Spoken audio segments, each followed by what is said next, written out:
Well, hi, good morning, and thank you so much for joining me in my shop, spending some of your time with me here while I work on this radio. This Philco radio was in my shop a couple of months ago, and I determined that the output transformer that drives the speaker was defective, and I needed a replacement. And I have managed to find what I hope is a suitable output transformer replacement. So I'm going to continue working with this radio now. I think I did a few sessions with it before I determined that the output transformer was shot, and so I'm going to carry on from there. So you might notice the number on this video isn't number 1, it's going to be number, I don't know what, 4 or 5, I don't know. So that's the plan. Find out if this can really work as a can really work in this radio. It came out of a tube radio. It's an output transformer driving a speaker. How different are they? I guess they're a little different from radio to radio. They're not going to be exactly the same, but could it be so bad that it won't work? I'm pretty sure it's going to work. But we're going to find out today. Will that output transformer work in this radio?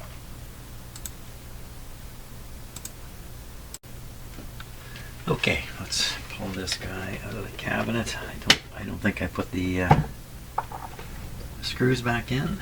Should just come right out.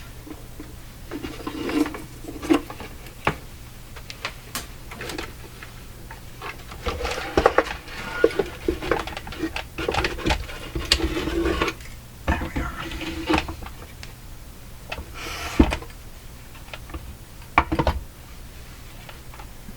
Okay, I'll set this aside here.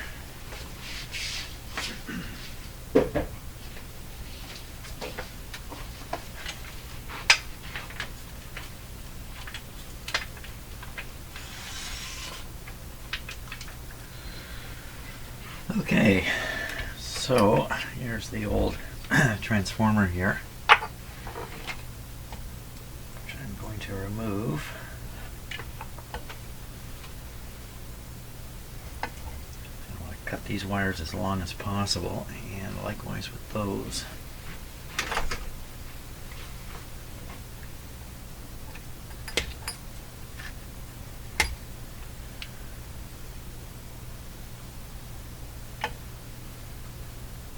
Leave a wire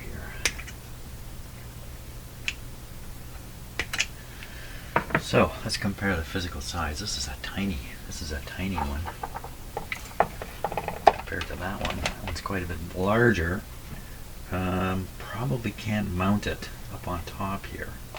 Had a hard enough time getting this out of the cabinet, even with the original transformer there, small one. So we're going to have to drop this almost certainly over here. I mark this tube speaker. So long wires. That's good. So you could set something like that. Attach these two wires here. Here comes my cat. Boing. Here he is.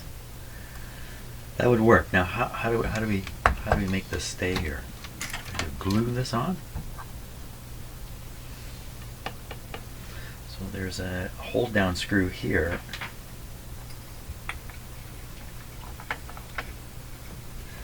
Not quite gonna get there. There's one on the other side. It's not gonna go. So you can't have a big heavy thing like this loose inside a radio because it's going to smash around. It's got to be fixed down. And there's probably a dozen ways of doing this. I see there's lots of holes in the chassis here. Can I put a screw through one of those? Put this right in here. I could drill some of my own holes too. I wouldn't want to. So the nearest hole is way up here. Well, there's one. I could screw it down with this hole. Oh, my cat is on the keyboard. Don't be on the keyboard, cat. This is Bert, by the way.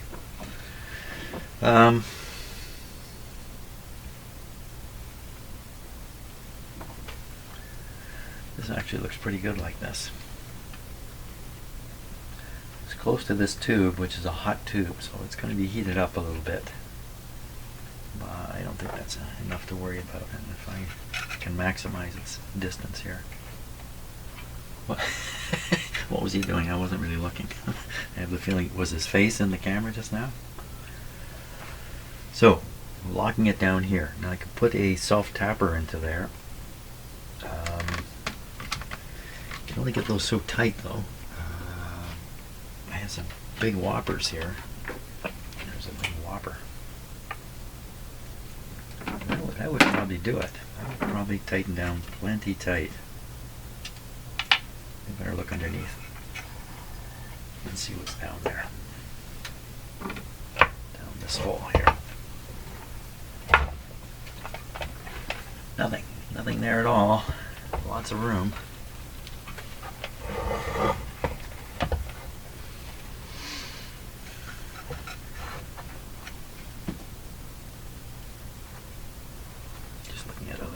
Here, so there's another hole I could screw here.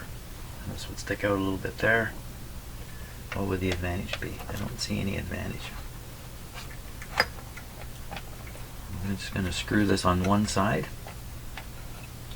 And it's a heavy weight. You really need to have it screwed down really tight. It would be good if I did something on the other side. I don't want to drill a hole. Quite close to another hole here. If I were to drill a hole, this area was pretty clear under the chassis. I could drill another one.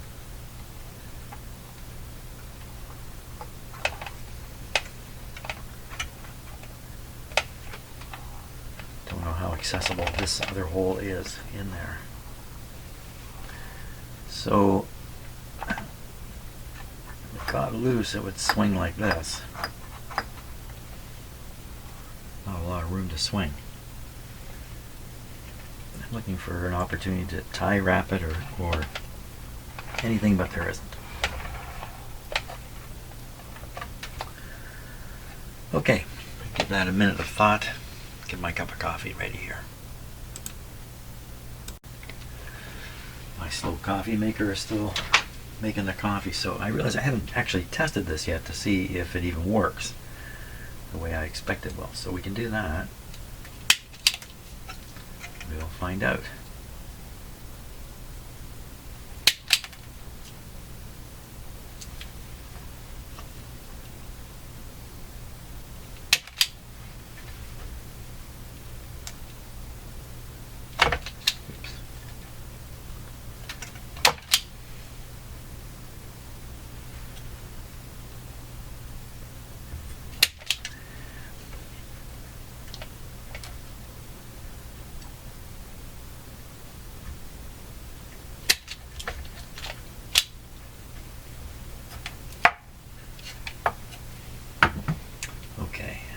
Temporarily, I'm assuming polarity means nothing here on either the primary or the secondary side.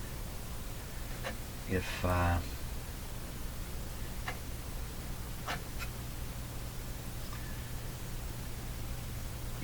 something seemed grounded up here, then I'd be a lot more concerned. Doesn't seem to be the case. It's a very stiff wire here. Yikes. Maybe cut it shorter in the end. Wow. Can't believe it didn't crack there.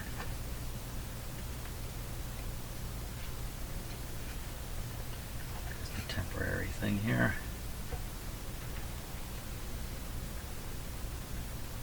Pretty loose.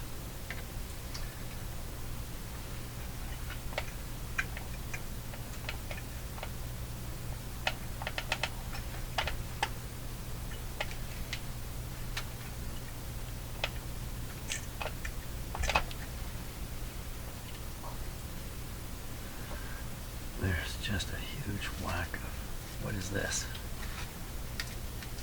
What is this?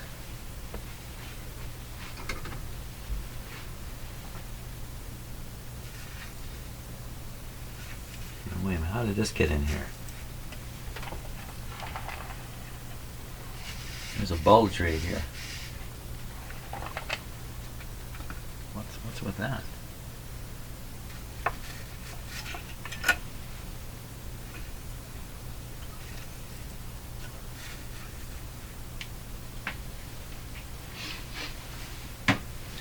Is this a mouse job? What is this?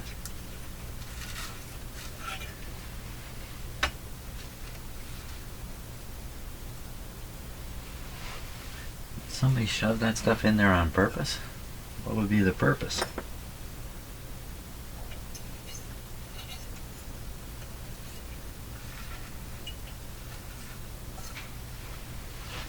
Yeah. The speaker was rattling, and this is how they fixed it.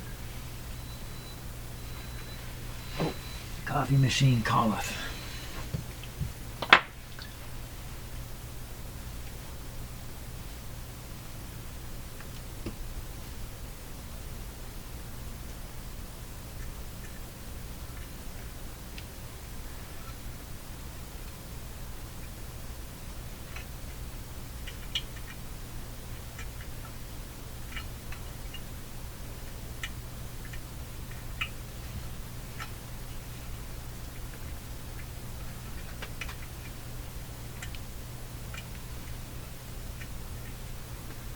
Probably going to do it good enough for a test.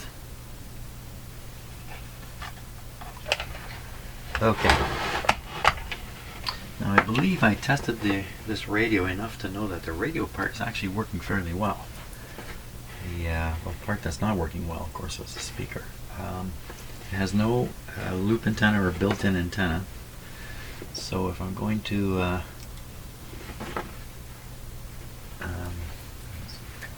I do this. I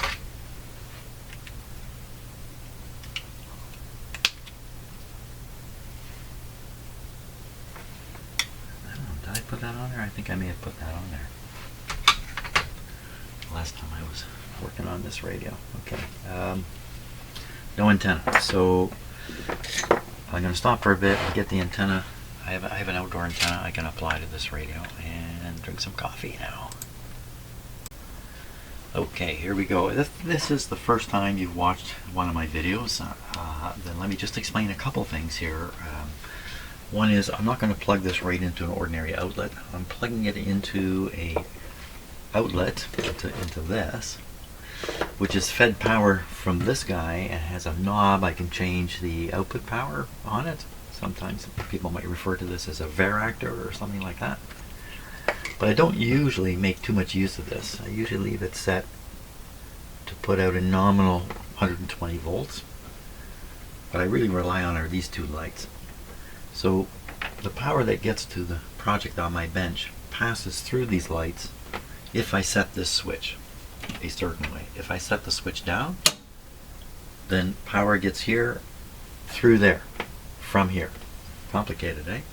And if I flip the switch up, then it's just like plugging this into an outlet. It's not got any kind of restriction. So the idea of the light bulbs is to provide a restriction in case there's something seriously wrong in the radio, like a shorted power transformer or something of that sort. Then as soon as I hit the power, these lights will come on bright and I'll know right away there's a problem. If the radio is working properly, then the lights become an interesting indicator of stuff. First thing is the heaters are cold, and when I turn the power on, there'll be a rush of current, and that'll cause the lights to brighten up. They'll brighten up and then dim down very quickly as the tubes heat up. The next thing that happens is the rectifier starts providing a high voltage. All the tubes start conducting current, and the current draw goes up.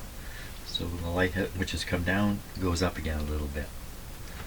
These bulbs tend to do the same thing depending upon how they're wired. In a radio like this, with this one has a power transformer, so this will just come on. A little surprised. Power transformer. 1, 2, 3, 4, 5 tubes, but these are all, I guess, 6-volt tubes. Yeah, this is a 6Q7 here. So okay, there's a transformer in here. So this is not what you would call an, I hate to say this, all-American 5. Canadians built the same sort of radios. We don't call them all Canadian 5s, but they're the same sort of thing. This is not one of them. Okay, are we ready? So I'm going to plug it in here. We can use power. First, I can't remember, just a good thing to do, turn it off and see what happens when you apply power. Apply power through the dim bulbs. Nothing happening there because the switch is off, and we get to read the ultimate supply voltage, 109, which is a little low. Let me just put it up a little bit. 117, 108, a little high. Okay, put it there. 114 now. As soon as I hit the switch here, the lights will cause a voltage drop. This number will drop way down. You can keep your eye on it if you wish. So remember, lights are going to come on. In fact, I'm going to do this with just one light bulb to start. Just this light bulb. So light should come on and go down.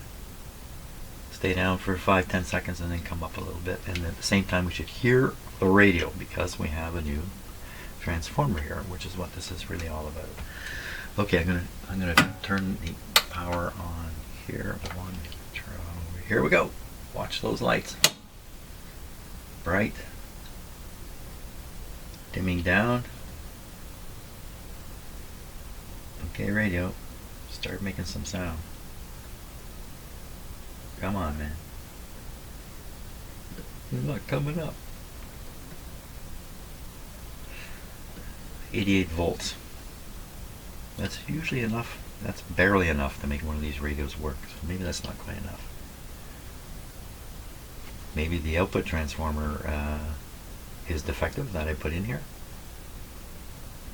Maybe there's another problem. And even though this was defective, I'm pretty sure this was defective. Maybe there's another problem. Maybe my wires didn't connect here. Maybe. Well, I'm a little disappointed here. I would have thought we'd hear at least a hum or something from the speaker. Something, anything. Let's turn it right up. It's dead. It's dead. Okay, so we're going to look for some high voltage and see if it's there.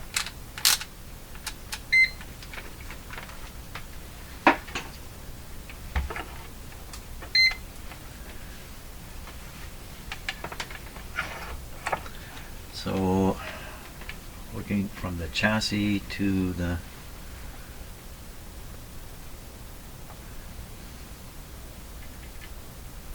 high voltage there, high voltage there. So it's high voltage on both sides of the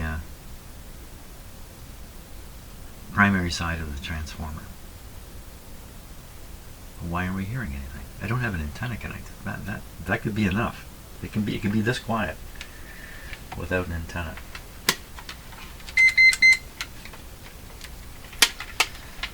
Okay, just a little bit surprised. Let me stick my ear right up against it here. Oh, it's humming. It's working. We need an antenna. I happen to have one. So I have an outdoor active antenna. It's only 85 volts. That's just too low. So I'm going to screw in the second light bulb here. That'll reduce the restriction and jack the voltage up. Maybe the radio will come to life then. 84 is way low. 94, 97. So that's usually enough for a radio like this.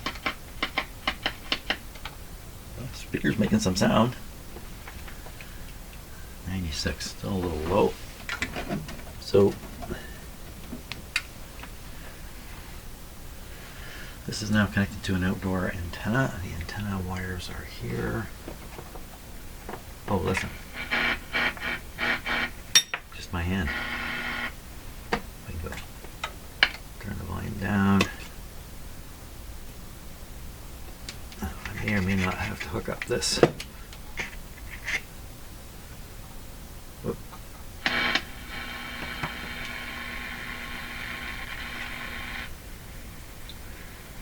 Seems to knock it down. Okay, we'll leave it like that. Need a station.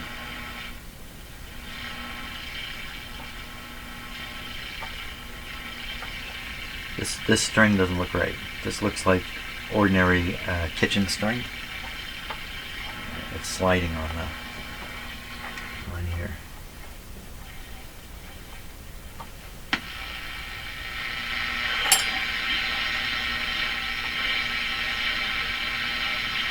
So this is a French station. It's at 860. You can see this is dialed up to about 840, which is pretty close. Well, there we are. So it works. The transformer works. So I'm going to go about making this, I should let this run for a bit and see if this thing gets hot, because I doubt it's going to get hot. That's a good joke. That's a good... Whoop, whoop, what happened there?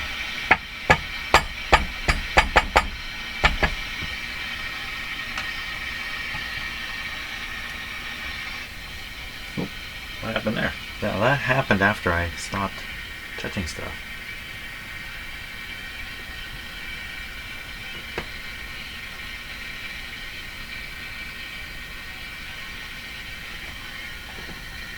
Don't know. We got a station on. Let's hook this ground up here.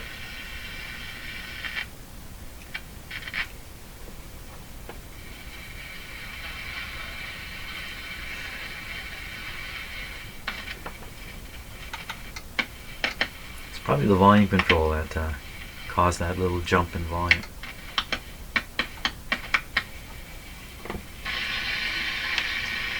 Okay, very good. I go drink a little coffee and let it run for a bit. Okay, let's check and see if there's any heat in this transformer. There's nothing. It's just as cool as when I put it in. Excellent. Okay, so I'm going to make this a permanent deal here, and then we'll carry on with the radio. Ouch, hot tubes.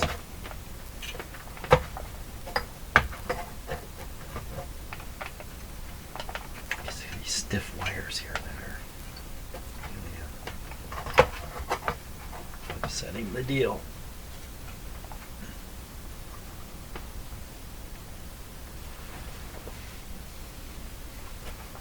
Try to drive this big guy right in there.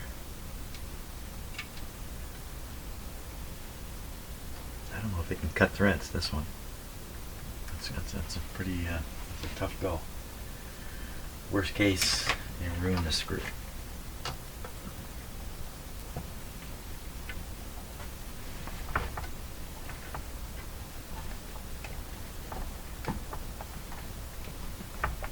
Oh, that went right through real easy.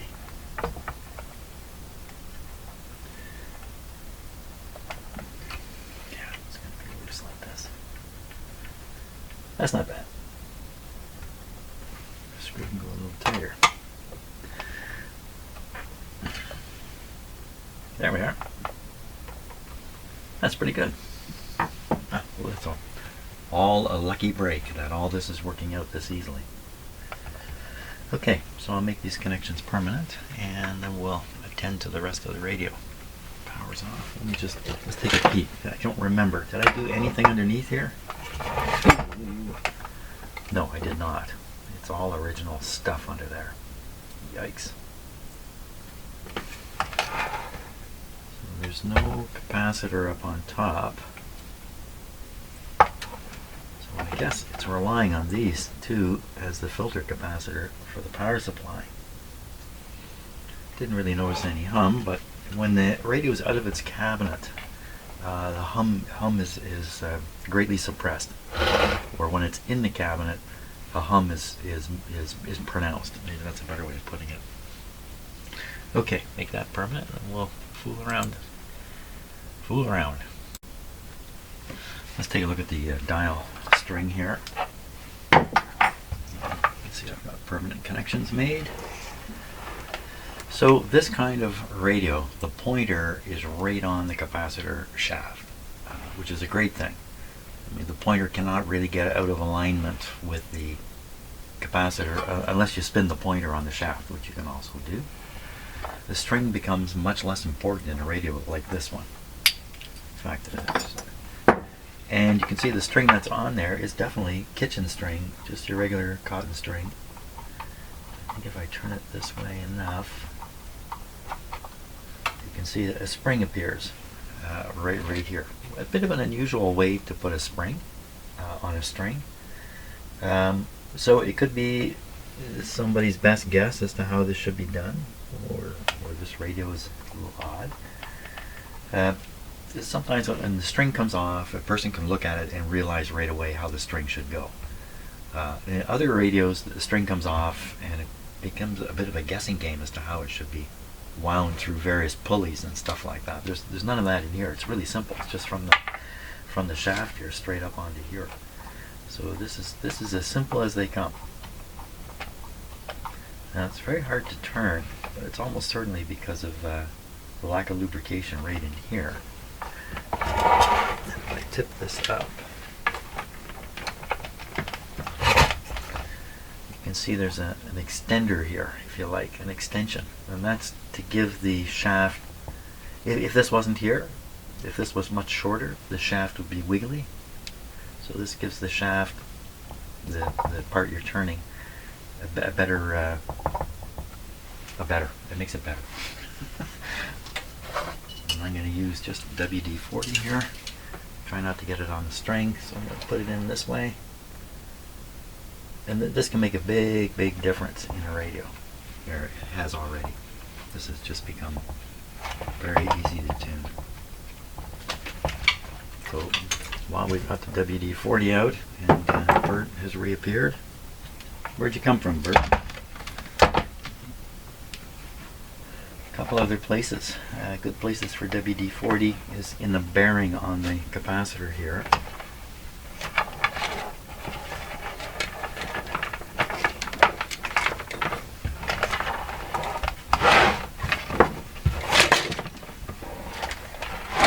So you can see ball bearings right in there.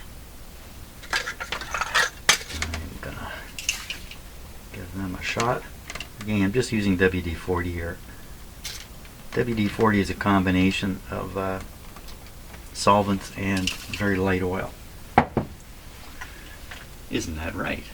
Yeah, he's just watching the deal too, just like you. He's watching. I have an in-the-house viewer. So, and then there's a couple other spots, and this radio is kind of easy to see. I'll point with something a little better to point with here. Come a little closer. So this frame of the capacitor looks like it's been welded to it, a piece of copper right here, which runs right down to here. And this piece of copper is springy. Can you tell I'm pushing it here? It's sprung against this shaft, and the objective is to ground the shaft to the chassis, or to the frame anyway of the capacitor, not necessarily to the radio chassis. But now, okay, so he's going up for the daily microphone tug. Here he goes. Oh man, really? Why do you have to do this every day? Every day he's got to do this. Let him get his yah-yahs out here. No, don't really. Is that really what you're after? This is how you get attention? Come on, don't. You're going to hang yourself on here. Oh, now he's going down to his newest secret hideaway in behind my equipment there. Just don't push any over. Okay, back to what we're doing. So these contacts get really dirty right in here, and you can lose contact and lose grounding. It's a little counterintuitive, but the rotating plates are grounded. It's the fixed plates, these stator ones, that are on insulators and are insulated. These are actually just usually at the same potential as the chassis, not necessarily, but certainly the same potential as the frame. Sometimes the capacitor frame is isolated from the chassis in radios. You can look down at the way it's mounted here. And you know, this one's got kind of an unusual looking mounting to it. Maybe it's isolated too. Doesn't really look like it, but it could be. In any case, these guys can benefit from a shot of WD-40. That's the whole point of telling this. And you have scratchy, jumpy tuning if these things aren't grounding out right. And then the last, I forget the word for it. The last one of these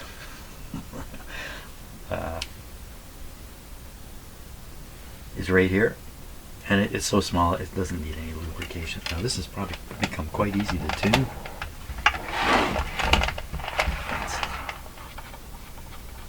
Yeah.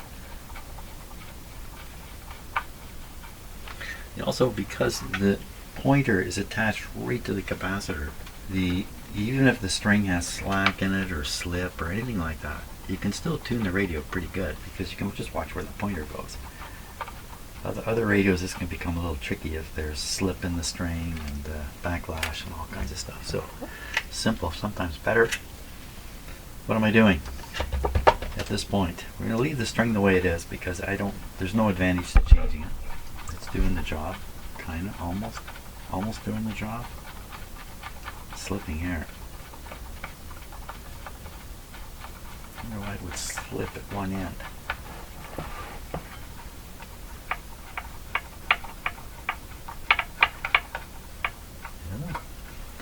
Okay, let's take a look underneath now.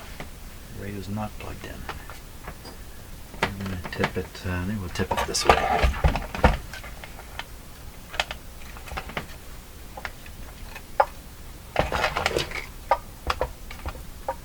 Not very stable.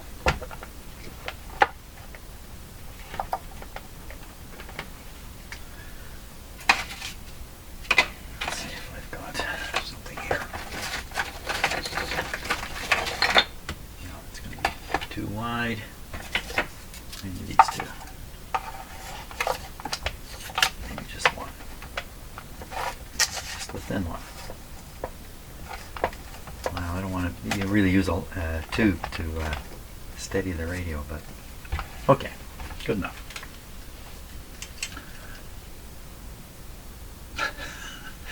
What are you doing up there, bird?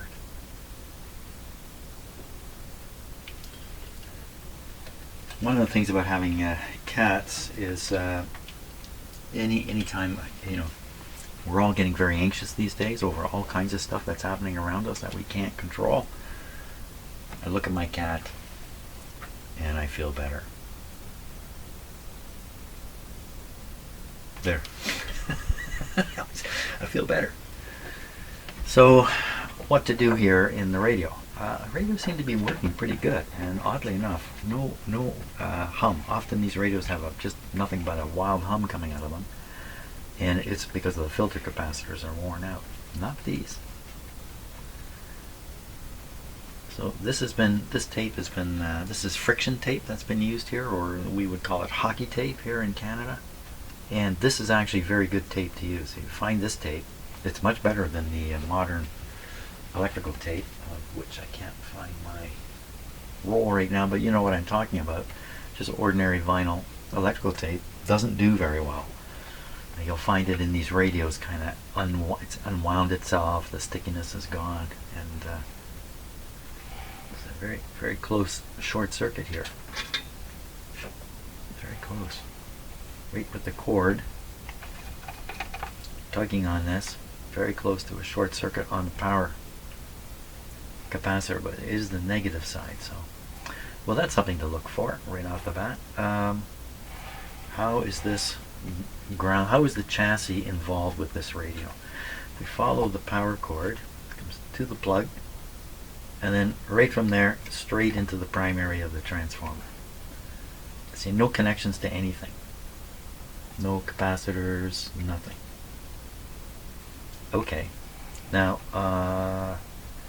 they're not going to leave this chassis just floating along here. They've either done one of two things with it. They've either connected it directly to, which is not very likely, to B minus, or they simply have a capacitor that runs from the B minus circuit to the chassis.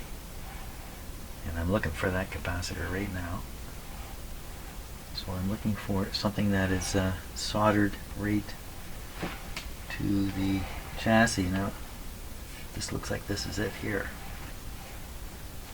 Let's get another. I have a different camera here I can use. We can look a little more closely inside there.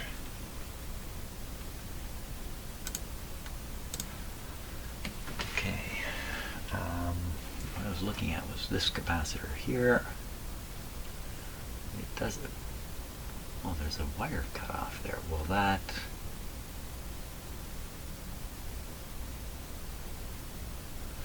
Well, in this case, so you see, this is one of the filter capacitors here.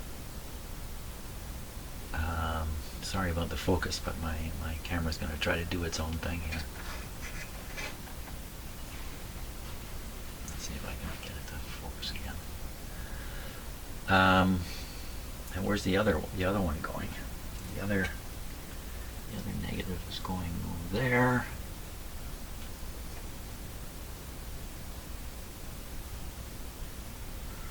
Beaver. Dry etched foil electrolytic by the Beaver Company. Never heard of a Beaver capacitor before. So the lead that's coming from the terminal there we're looking at, that's cut off, that was probably for the original capacitor, which probably sat in this big empty area here. And that's been removed. This would be one of those big yellow guys sitting here. And that's probably even the remnants of the bracket right there. Yeah, it's been cut off. And so he's replaced the original capacitor with 2, maybe 3 other capacitors. 2 anyway. So here's one of them. And here's the other one. Now we got a question here. Is this a permanent magnet speaker, or is it a field coil? So this is a field coil speaker. So this is part of the power supply. And I'm sure we can probably spot the wires going into the field coil here if we look long enough. But there'll be 2 wires heading to the field coil. Those 2 wires are involved with this capacitor, these capacitors in some way. We should probably take a look at the schematic. And I'm certainly inclined to replace these. How big are they? It's only a 10. So, you know, we're using a 10. The reason it's a 10 is because the field coil acts as a powerful choke coil, and gives you an awful lot of filtering. This is probably a 10 also. They're probably both 10s. But we should look at the schematic. 10 microfarads, 450 volts. That's a high voltage. Really? 450? What's going on over there? Boy, I see you peeking around the corner.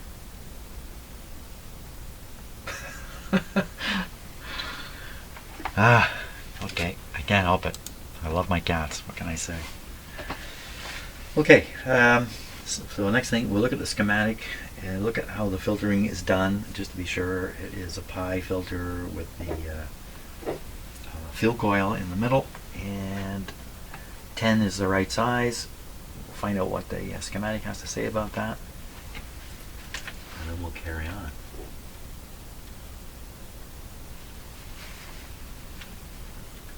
Bert. Look at the far away look. He's in dreamland, I think.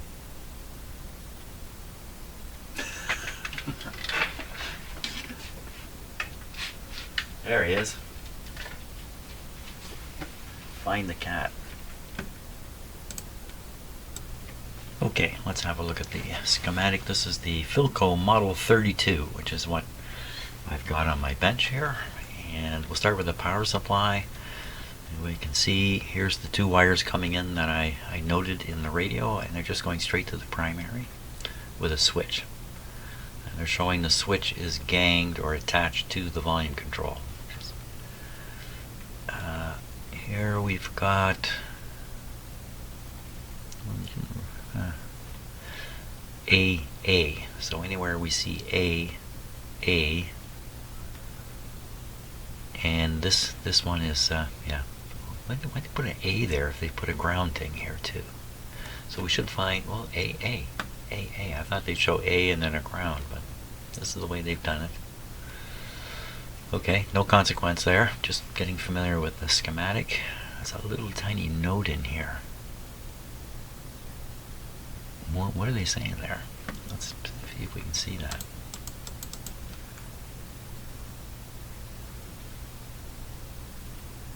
Red, yellow, red, yellow. So they're pointing. Look where he's got the arrow pointing. So as soon as I looked at this schematic, I thought, you know what, this schematic was not drawn by a professional draftsperson. This is probably drawn by the junior engineer, new guy in the office, and one of his first jobs is to try to draw schematics under the guidance of a senior engineer. I'm just making this up. I really don't know. But when I look at this, this is not drawn by a professional draftsperson. It's got a lot of difficulties in it, which means it's not pleasant to look at. That's usually what it boils down to, and it's tricky in spots. So look what he's done here. He's put this arrow right here where the wires are crossing. Okay, so you can figure it out by noticing this. Then you know this node is really for the center tap line here. Just bad drafting, bad drafting. So here's the speaker field coil, which we saw, and look, he's done the same thing here. Red, yellow. Yeah, it's really, and you can see by the writing,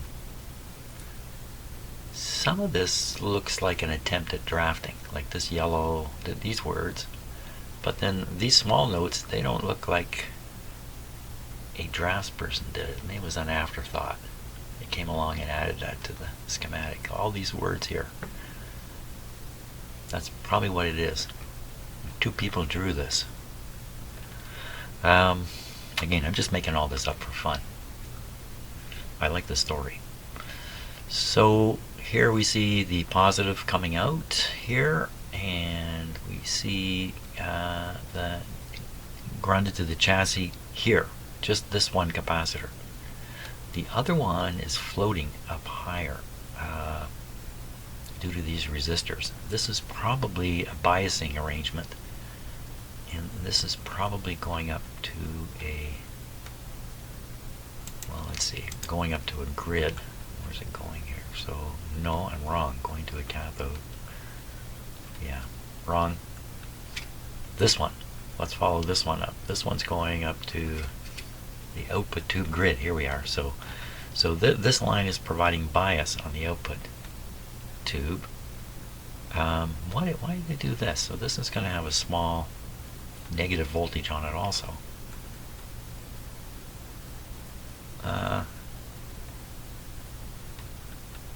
Not really sure.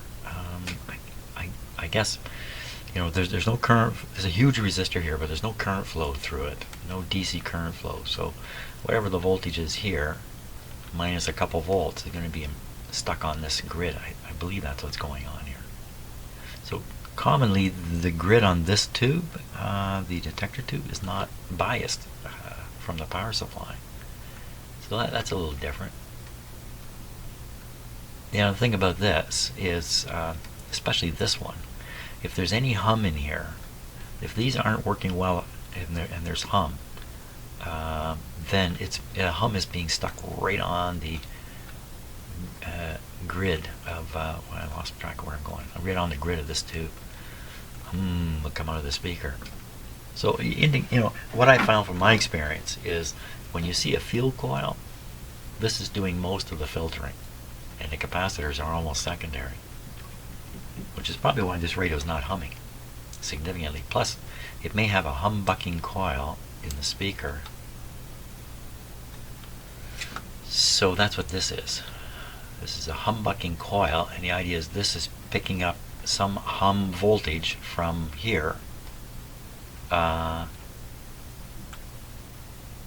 and it's using the voltage in reverse, so to speak, to buck away any hum that might be in here. Like, that makes it easier for them. They don't have to filter this 100% or go so far as to filter this. They don't have to go as far filtering it. They can put a humbucking coil here. Okay, so back to the power supply. So we've got 10 and 10. These guys, I should really check them to see that they are, I find them and check them. 68 and a 220. If the biasing is off, like this, these could go high, that would cause an additional negative bias, which would quiet the radio down. It wouldn't. What we're worried about with the biasing is that it's been pushed positive. How can it be pushed positive? Push positive through this capacitor if it's leaky, which it probably is. You get the voltage from the plate of this tube showing up on the grid over here, and that's not good. I don't want that to happen. So okay, well, let's focus here. Should I bother changing these? You know, at this point, no, because the radio's not humming. I want to look at these two resistors and find them and just check them. If we go along working on the radio, if it turns out it is humming with any significant amount, then we'll go back and change these. It's really no big deal. Okay, so the 220 and the 68. Let's go find those. The 220 and the 68. They are going to be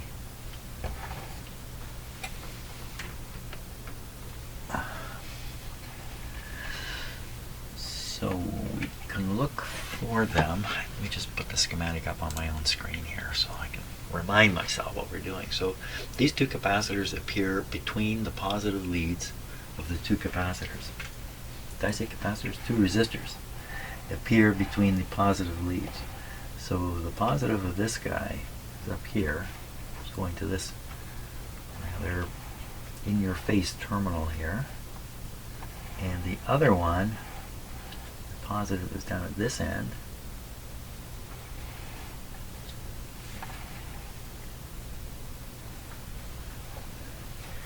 This one's going to the chassis. This one's going to what looks like a wire here. Big long wires going into the transformer. Where's the field coils? These are probably the field coil. These heavy ones here. And sure enough, you have to connect it there. So the positive of this one is on a field coil line. The other field coil line should come up and find its way to the positive on this one, with two resistors in between. Okay, so this one comes up. Sure looks like it's stopping right here.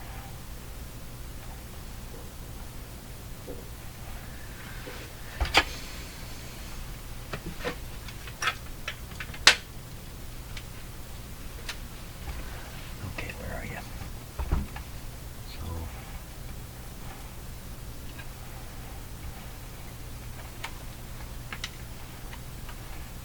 it could easily be on this terminal here. Then there'd be a resistor right here. Now this one's got the old style of coloring, so body and dot. Body is red, end would be red, and a dot. So this is like 220K or something like that. That's far, far, far from a 68. Far, far, far. 68. All these resistors have this old style coloring. So if we're looking for something like 68, oh my gosh, that would be that'd be a body and dot. So it'd be a black dot, body and body would be kind of a bluish color. Really? That's not. I don't trust my analysis here. So the resistor back here and one back here, and they've all got the funny color thing. You know, maybe this wire doesn't go where I think it does. You really can't see in here very well. Yeah, it could get all the way over to here. Let's look at that with the closer up camera.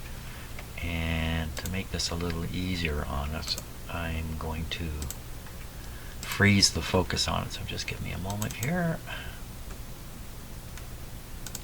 What I'm doing is I'm just calling up the dialog box for the camera and turning off the automatic focus like that. Okay, here we go. So we're trying to trace this wire here, this thick one.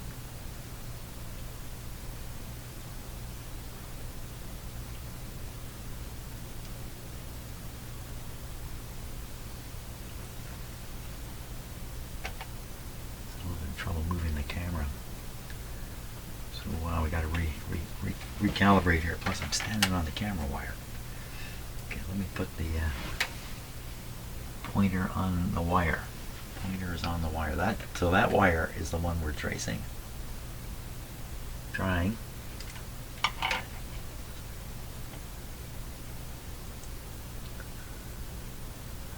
what's happening here? Is it going past that terminal? Doesn't look like it, does it? Looks like it's coming to an end there.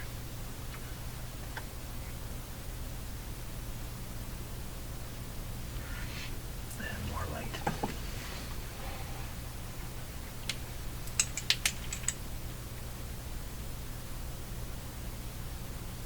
It really does look like it's ending on this terminal. Let me look with my own eyes.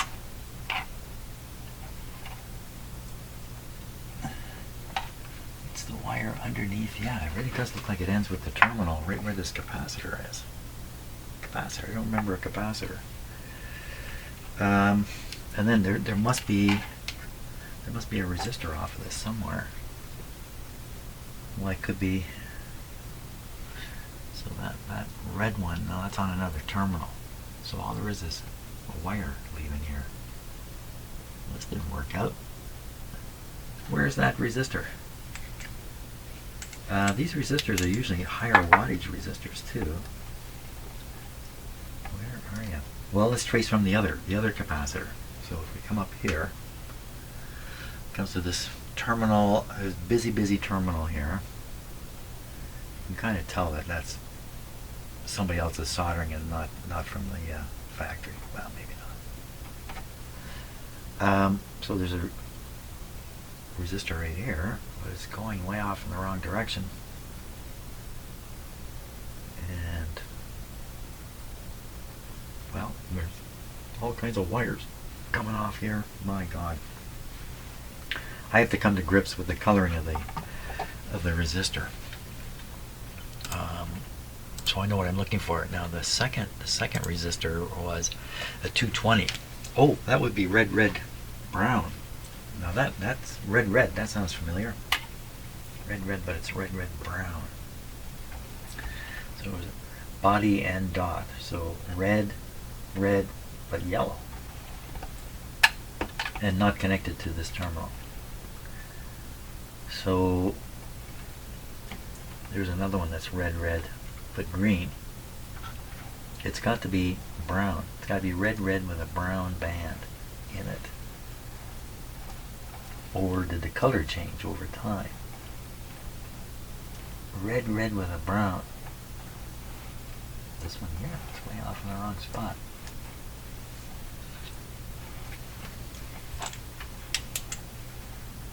Ooh, there's one with a brown. And silver on the end. Body and dot. What's the silver doing down here? That's probably it. And then there's another one. The other one, the 68, which I can't think of that colors for sure. I may have a little cheater thing here I can cheat with. So we're talking about 68. Oh, right here, 68. Black? That's not black, is it?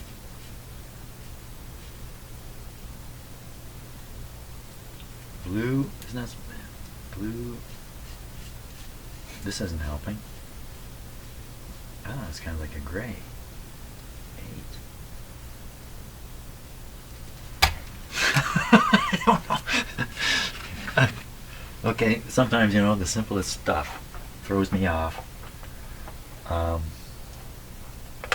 Haven't I looked at just about every resistor in here? Is there even more hidden away?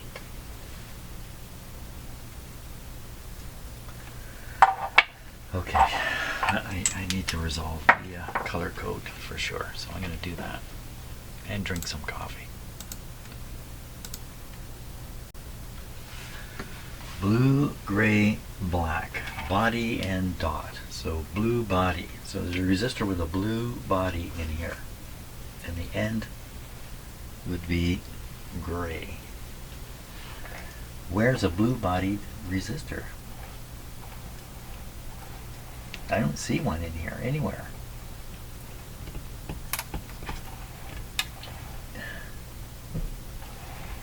Looking to see if it isn't installed on the apron of the radio here and I've missed it. No? Well, that's kind of a mystery.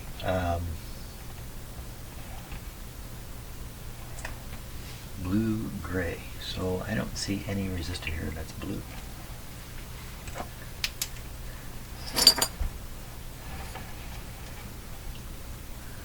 I'm looking to see if I missed it.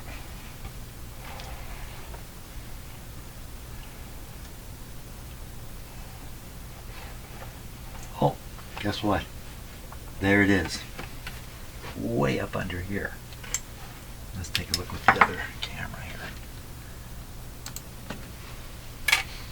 Okay, so if we look way up in here, there he is. Blue. Let's put more light on it. So body and dot would be, the body is blue, the end should be gray. Yeah, the top of it looks a little grayish, and then the dot, which is the middle band you're seeing, is black. So that's 68 ohm resistor there.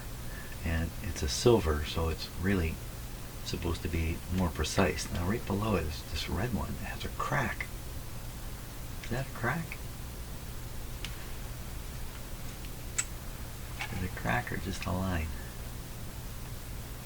And that looks like body and dot. The dot looks brown. That looks like 220. That wasn't. Was it 220? Was that the value? I've got to look again because I'm Mr. Short-Term Memory. 220. So there they are. So there's the two of them. So now we got to measure those resistances, and that in itself isn't particularly easy with small resistances. But let's see if we can find out. And we're also going to measure it with them just in the circuit. Which, if we get a funny reading, we'll have to look at the circuit arrangement and see if that explains it. Okay, so 68 and 220. 68 and 220. Can I turn this radio right on to its head here? You know I can do that. Should I do that?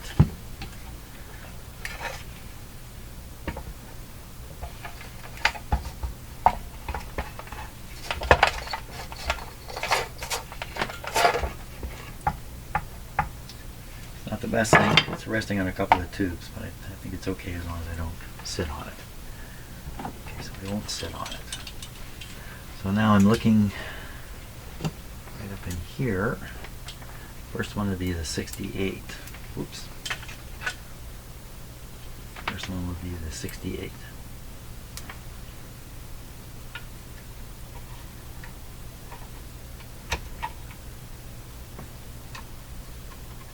What do you say? 78 instead of 68. Okay, and the other one, the 220. What do you say? Oh, this is tricky.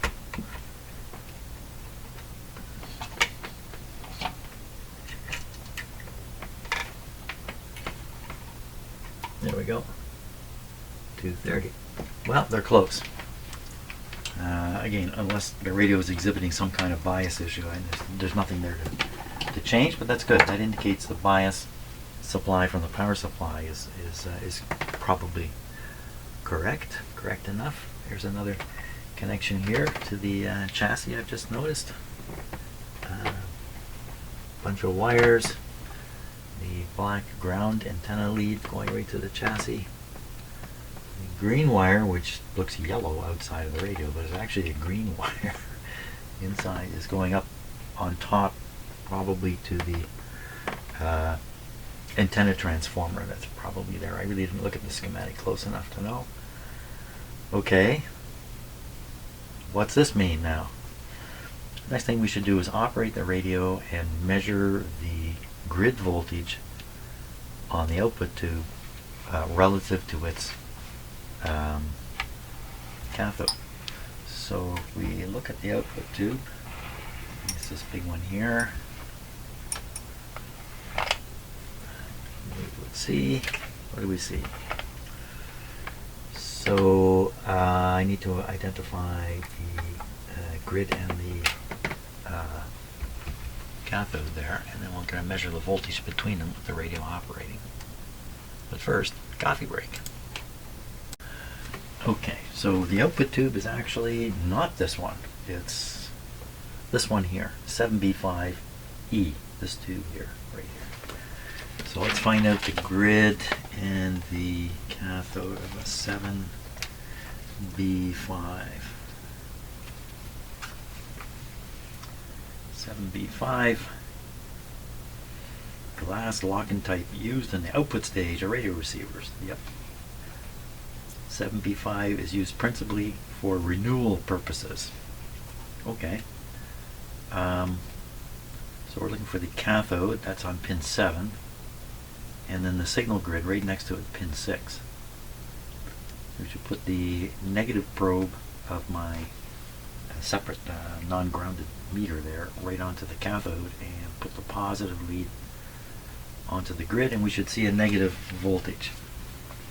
Okay, so wait, I didn't, the numbers were 7 and 6. 76. Isn't that the number of trombones? 7 and 6. So we will look here,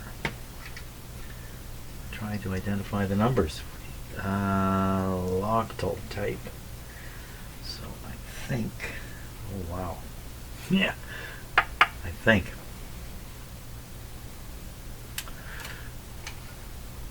that the ground tang marks the pin 1 position. Does it really? Does it really do that?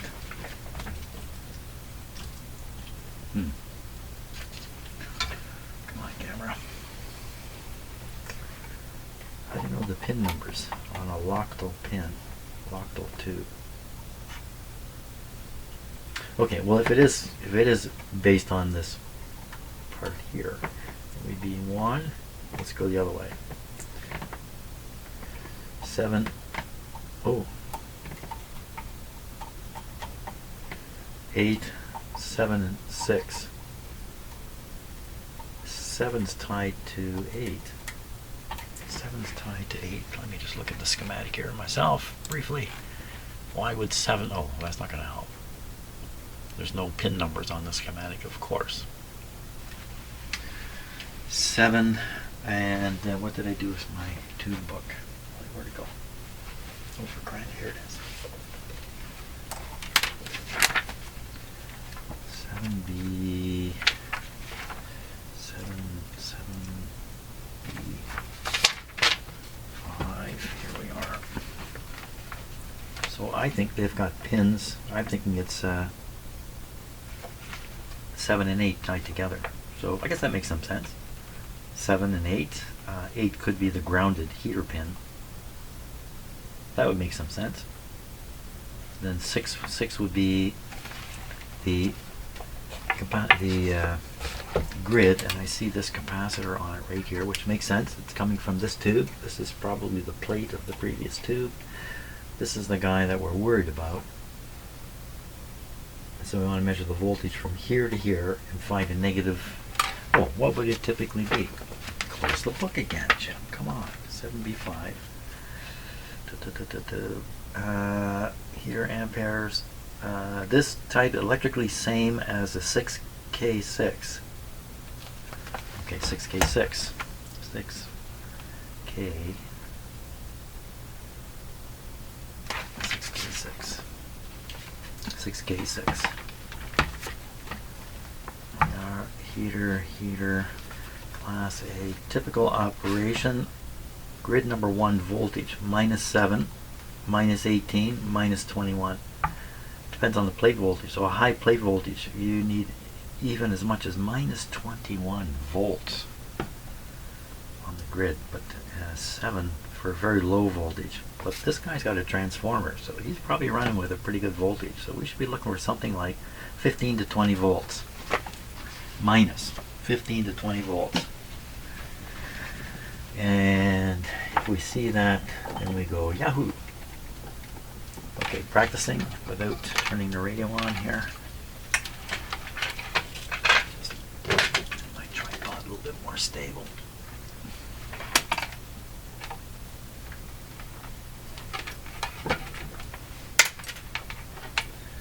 So we want the positive on the grid and the negative on the cathode. So I'd be doing this and doing this. And we get our reading over there. And the reading is going to be not on the resistance scale, Jim. It's going to be on the volt scale, DC volt scale. We're ready. Everything else is the same as it was because I haven't done anything really to this radio yet. So we're going to plug it in. I try to remember to unplug the radio every time I stop to do work on it, even though I have switches turning off the power. Okay, checking the... So the radio's on when I flip this next switch. And the pilot light has come on normal. Let's make that reading. Okay, it was negative on the cathode, positive on the grid. And we get a negative reading. Man, we got a positive reading. Now let's just give it a moment here. We don't want positive reading here, that's for sure.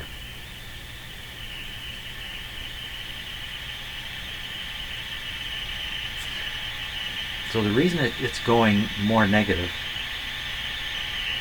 you hear the radio getting louder too.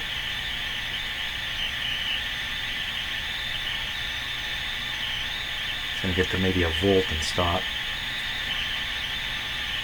Because the negative voltage supply is increasing as the radio warms up. And that's where it's settling at.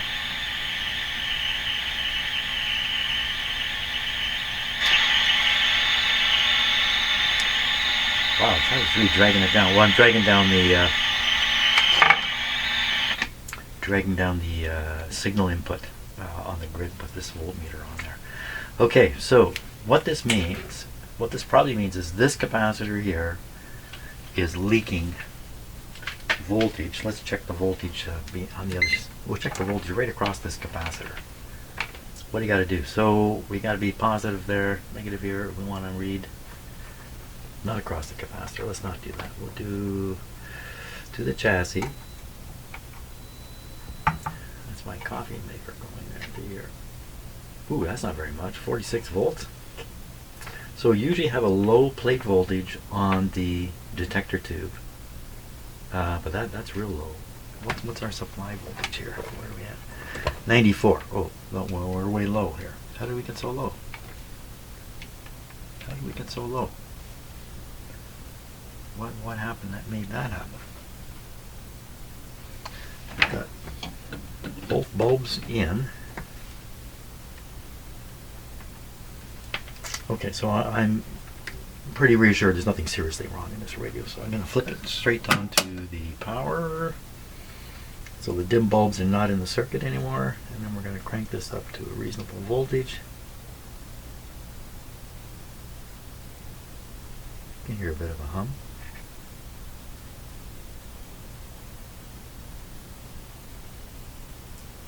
So 112, 113 volts. Yeah, it's humming along pretty good, so I think we will be changing these. No surprise. Now we'll look again. Cathode to grid voltage. You might hear this on the speaker. So now we're up to minus 5 volts. It's still not enough though. Okay, and now the voltage from the plate of the previous tube, still just 50 volts. Well,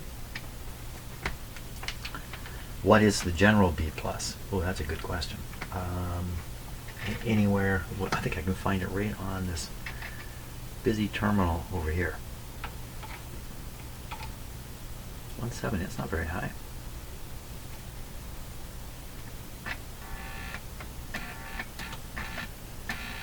It's not very good. Ooh, that speaker sounded terrible, didn't it? I think now we know why something is stuffed in behind the speaker. So I managed to replace the output transformer, but the speaker itself seems to be in trouble. We will know once we get more sound coming out of here. So the name of the game would be replace, let's turn off the power here. Replace this one capacitor and then do this check again and see what the voltage, how the voltage has changed. And that'll be my project that'll be the end of it for today. So I'm going to replace this and we will test the radio. We'll make that voltage reading again. Okay, just finishing up on the replacement here.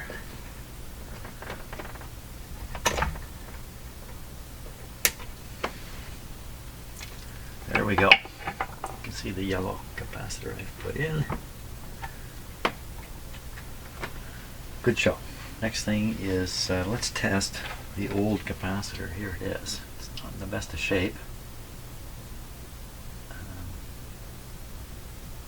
The ends look fairly good. Sometimes these separate right along the edge here, right along here, but this one hasn't. Let's see. I'm going to put it on a high voltage test. We will see what happens.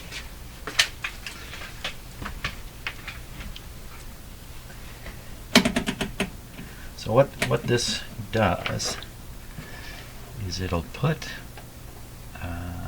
a selectable voltage onto the capacitor, DC voltage. And then the magic eye here is designed so that a tiny leak of current through the capacitor will cause the eye to close. It's a very, very sensitive test. It's a qualitative test.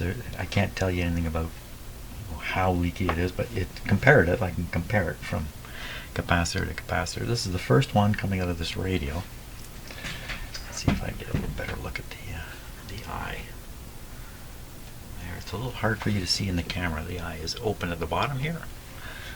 So what will happen is I'll move this knob. That'll apply the voltage that has been selected with this knob on the capacitor.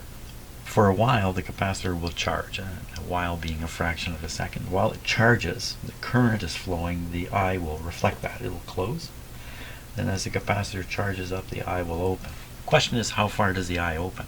If it opens all the way to here again, then that's suggesting no leak in the capacitor. A brand new capacitor will do that all the way up to the top setting. This is 50 volts, 150, 250, 350, and 450. If I put a new capacitor in here, I can set this to 450, do the test, and the eye will pop right open. So, but these old guys, well, we're going to find out. So watch the eye now. Let's see if I can shade it somehow here a little bit. There. Here we go. Okay, so you see the eye is not opening.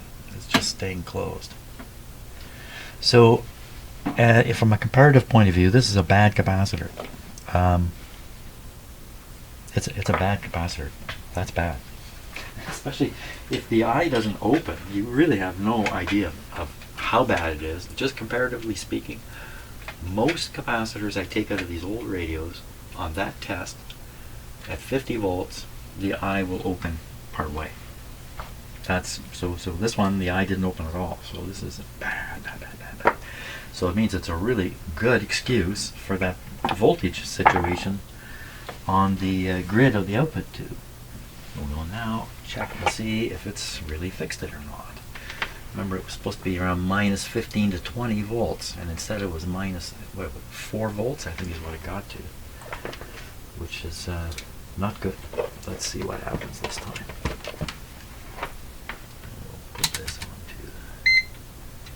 There. You know, I'm gonna clip the leads on, so we can see it right from the start. Okay, so this one, This was from, this would be on the cathode, which is actually chassis grounded. It's chassis grounded. Okay, so on the chassis. And then this one, quickly please.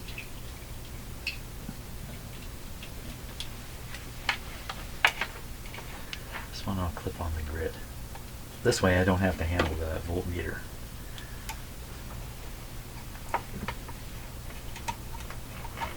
Get on there.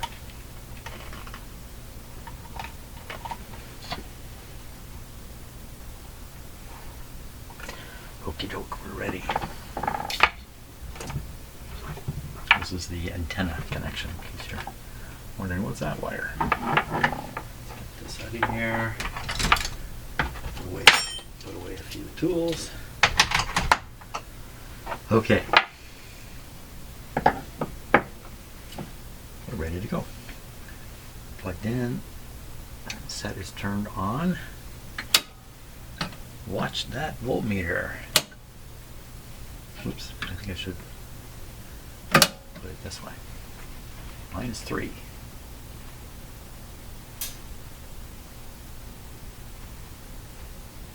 Funny how it goes up and down.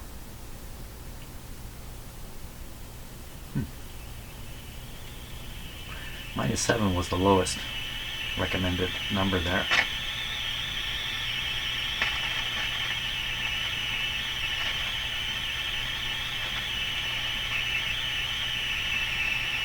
Well, that's a lot better. No doubt about that. 116 volts on the radio. And it looks like it'll settle out at minus 11. Something like that. Much better. So before doing this, that tube, the output tube, would be conducting much more current all the time. Nothing you hear out of the speaker. It's just working really hard. It's getting hot. It's wearing out the cathode.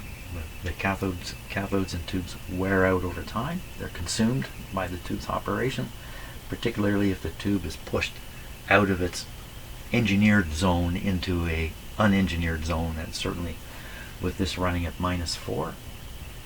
You can also imagine the input signal coming to the grid being greater than 4 volts. And so even at -4, you'd have the signal coming in and going positive, positive, positive. Every time it goes positive, a bit of grid current would happen and some distortion would happen. So that's good, very good. So tomorrow, I think right away I'll get rid of these filter capacitors, because you can definitely hear the hum here. Even it's definitely humming. And we could look at, well, we'll do that and see what happens. That's the thing.